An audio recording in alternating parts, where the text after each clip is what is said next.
नमस्कार दोस्तों, मैं विकास मल्होत्रा स्वागत करता हूं आपका लाल किताब एस्ट्रो सेंटर चैनल पर। दोस्तों, नाग पंचमी का पर्व इस वर्ष 21 अगस्त को मनाया जाएगा। बहुत ही खास दिन माना जाता है नाग पंचमी का पर्व, खासकर अगर आपकी पत्रिका के अंदर शनि, राहु और केतु की पोजीशन कुछ खराब हो रही है, पहली चीज़। और दूसरी बात, काल सर्प दोष से संबंधित आपको कोई समस्या आ रही है, सर्प दोष से संबंधित समस्या आ रही है। अब लोगों ने, बहुत सारे 99% लोगों ने सर्प दोष का शायद नाम भी नहीं सुना होगा कि ये सर्प दोष होता क्या है। सब बातें इस वीडियो में आपसे करूंगा। 21 तारीख को किस समय पर पूजा करनी है, 21 तारीख को आपको क्या उपाय करने चाहिए, ऑल्टरनेटिव्स क्या हैं, बहुत डिटेल में बात करूंगा। क्योंकि हमारा जो वीडियो है ये उन लोगों के लिए ज़्यादा होता है कि जिनको बहुत ज़्यादा अभी नहीं नॉलेज, जो सीखना चाहते हैं। बहुत सारे ज्ञानी जन जो हैं उनके लिए तो उनको सब कुछ मालूम ही होता है, तो उनके लिए तो ज़रूरत है नहीं। तो आराम से बात करेंगे किस तरह से आपको ये पूरे पर्व को मनाना है, सब बात करूँगा डिटेल में। आप अंत तक हमारे साथ बने रहें। अब सबसे पहले बात शुरू करता हूँ। 21 अगस्त को नाग पंचमी का पर्व मनाया जा रहा है। अब 21 अगस्त को सोमवार भी है, तो सोमवार के दिन इस पर्व की महत्वता और बढ़ जाती है। उसका रीज़न क्या है? अगर आप वर्ड देखें, काल सर्प दोष, काल जो है, काल समय से रिप्रेजेंट होता है। और सबसे बड़ी बात है, जब हम उपायों में कालों के काल महाकाल की पूजा कर रहे हैं, तो फिर काल सर्प दोष में जो काल हमारा जो नुकसान कर सकता है वो नुकसान नहीं कर पाएगा। सर्प की बात करी जाए, सर्प का मतलब होता है जो टेढ़ा मेढ़ा चलता है, और काल सर्प दोष जहाँ पर नेगेटिव है। दोस्तों, एक बात और क्लियर समझ लीजिए, ऐसा नहीं है कि काल सर्प दोष हो जाएगा तो आप ग्रो नहीं कर पाएंगे। बहुत सारे ऐसे केसेस हैं, बहुत एग्जाम्पल हैं। मैंने अपनी अलग एक वीडियो बनाई है जिसमें काल सर्प के बारे में डिटेल में बात करी है आपसे। उसमें मैंने आपसे ये बात करी है कि काल सर्प दोष जिन लोगों की कुंडली में है उन लोगों ने बहुत इमेंस सक्सेस भी लिया है। डिपेंड करता है बाकी प्लैनेटरी कॉम्बिनेशन क्या है, किस घर में बन रहा है। क्योंकि काल सर्प दोष 12 तरीके के बताए गए हैं। तो आपका कौन सा काल सर्प दोष बन रहा है, पदम बन रहा है, अनंत बन रहा है, कुलिक बन रहा है, वासुकी बन रहा है, इन सब पे भी डिटेल में बात करूँगा किसी अलग वीडियो में, हर दोष के हिसाब से। क्योंकि ये जो दोष का निर्माण होता है वो तब होता है जब आपके सारे प्लैनेट्स राहु और केतु एक्सिस के बीच में आ जाते हैं। और मैं यहाँ पर ये कोई ऐसी बात नहीं कर रहा कि आंशिक काल सर्प दोष भी होगा, कोई आंशिक काल सर्प दोष नहीं। सिंपल सी बात, काल सर्प दोष है या नहीं है। अगर सारे के सारे प्लैनेट राहु और केतु के बीच में फंस गए तो वहाँ पर काल सर्प दोष का निर्माण होगा। अब वो दोष होगा या योग होगा वो डिपेंड करेगा किस घर में बन रहा है, बाकी प्लैनेटरी कॉम्बिनेशन क्या है।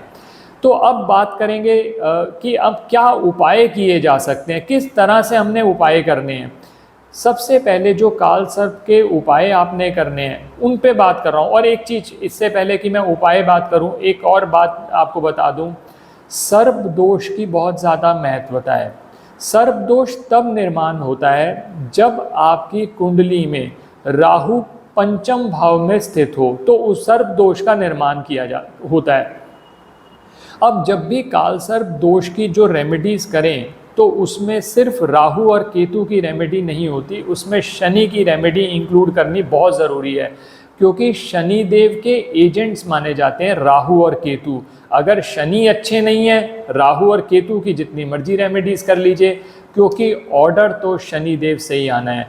तो शनि देव की भी रेमेडीज इंक्लूड करके अगर आप रेमेडीज करेंगे तब बात बनेगी। और इस वीडियो में मैं ये भी बात कर रहा हूँ, मान लीजिए आपकी पत्रिका में काल सर्प दोष का निर्माण नहीं हो रहा, लेकिन शनि, राहु और केतु आपकी कुंडली में कुछ नेगेटिव रिजल्ट्स दे रहे हैं। किसी ने डरा दिया कि राहु बहुत खराब है आपकी कुंडली में, किसी ने कह दिया शनि की 7.5 ही चल रही है, तो नाग पंचमी का दिन इसके लिए उपयुक्त माना जाता है। अब उपाय करने क्या हैं? अगर शनि, राहु, केतु से संबंधित समस्या आ रही है या काल सर्प दोष से संबंधित समस्या है, तो पहला काम तो ये करना है, 5 जटा वाले नारियल ले लीजिए। जटा वाले नारियल लेने के बाद उसको अपने सिर से एंटी क्लॉकवाइज 7 बार घुमा लीजिए।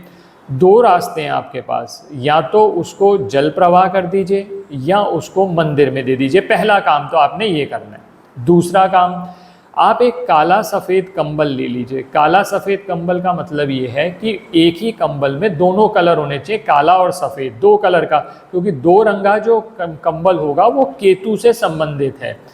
अब इस कंबल को आप अपने माथे से लगाकर एक बार और किसी भी मंदिर में दान दे दीजिए। पुजारी के हाथ में देंगे तो और ज़्यादा बेटर रहेगा, साथ में जो दक्षिणा आप देना चाहें वो दे सकते हैं। ये दूसरी चीज़ हो गई।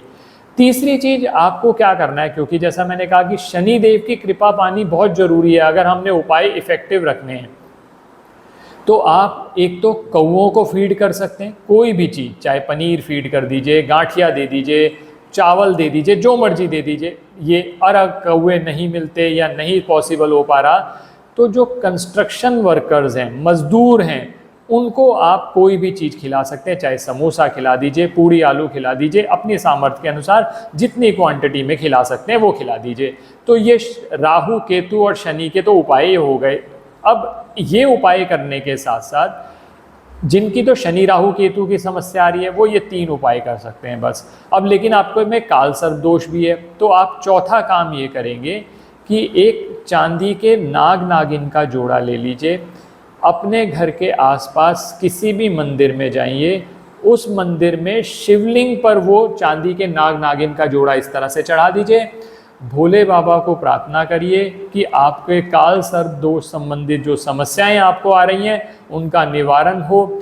साथ में ही एक चांदी की छोटी सी कटोरी ले जाइए या ग्लास ले जाइए, उसके अंदर कच्चा दूध ले जाइए। भोले बाबा को जब ये चांदी का नाग नागिन आप चढ़ा दें तो साथ ही आप अपना ये दूध भी चढ़ा सकते हैं। तो ये हो गया उपाय। अब बहुत सारे लोग ऐसे हैं जो कहते हैं काल सर्प से बहुत ज़्यादा समस्याएं, बहुत ज़्यादा ऐसी समस्याएं आ रही हैं जो बिल्कुल कंट्रोल में नहीं आ रही, लाइफ ठप पड़ी है। जैसा मैंने कहा कि काल सर्प हो तो चाहे पढ़ाई में दिक्कत हो गई या बिजनेस में प्रॉब्लम्स आ गई, तो ऐसे लोग एक एडिशनल उपाय और कर सकते हैं। अपने वजन का 10% कच्चे कोयले ले लीजिए, वो जल प्रवाह कर दीजिए। वो अगर जल प्रवाह नहीं हो सकते तो उसका कोई और ऑल्टरनेटिव नहीं है, जल प्रवाह ही करना है, तो ये आप कर सकते हैं। तो ये आपके उपाय पूरे हो जाएंगे। और जो मैंने आपको पूजा का मुहूर्त बताया है उसमें भोले बाबा की पूजा करना, कोई भी मंत्र पढ़ना, वो सबसे उपयुक्त रहेगा। आखिर में जो सबसे इम्पॉर्टेंट बात है उस पे भी बात कर लूँ।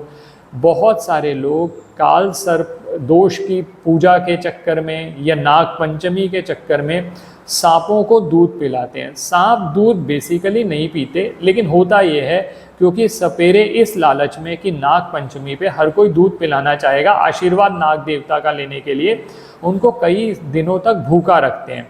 ऐसे में बहुत बार आपने देखा होगा कि नाग पंचमी के बाद सांपों की मृत्यु हो जाती है, क्योंकि वो मजबूरन वो दूध पीते हैं जो कि बाद में उनको हजम नहीं होता।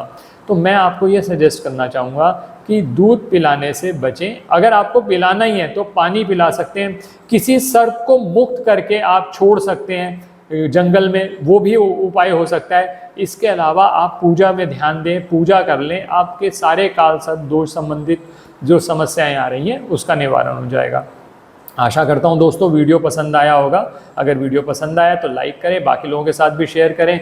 चैनल पे नए हैं तो ज़रूर सब्सक्राइब कर दें, बेल बटन को पुश करना ना भूलें। अगर बहुत अच्छा आपका रिस्पांस आएगा तो काल सर्प दोष के जितने प्रकार हैं, जो 12 प्रकार के, क्योंकि हर घर के हिसाब से काल सर्प दोष बनता है, उनके अलग से उपाय मैं अलग अलग वीडियोज़ में एक सीरीज़ बनाकर आपके साथ शेयर करूँगा। और सब्सक्राइब करते रहें। हमारा 1 मिलियन सब्सक्राइबर्स का टारगेट तो है ही है, तो जल्दी से जल्दी पहुंचाइए हमें। मिलते हैं नेक्स्ट वीडियो में। धन्यवाद दोस्तों।